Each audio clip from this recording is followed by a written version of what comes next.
The siblings of abalone diver Peter Clarkson hope the findings of the inquest into his death will erase any doubt he was taken by sharks off the coast of Port Lincoln.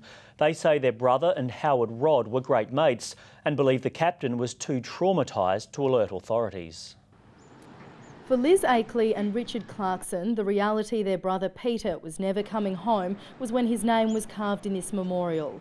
2 years later, on the final day of his inquest, the court heard the diver presumably died from a shark attack, as testified by Captain Howard Rod. There's always the unknown, but we still hold with our initial belief that what Howard has stated is actually what happened. In closing submissions, Rod's emergency response was criticised. He didn't radio for help or use his emergency beacon. He only contacted friends 3 hours after the attack. Rescuers alerted after 5 hours. It was not a good enough response for someone who's been on the water since 17. I just believe he was circling around just in absolute state of trauma. Peter's siblings believe the local shark cage diving industry has increased the risk of attacks. Because they're actually hearing a boat and they're expecting to have food thrown out to them. Skipper Howard Rod wasn't required to be in court today, but during his testimony yesterday told the coroner that he's still working as a boatie with his son because he has business debts to pay.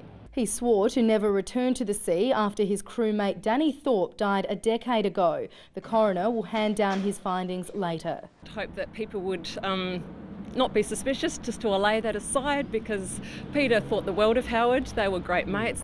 In Port Lincoln, Virginia Langerberg, 9 News.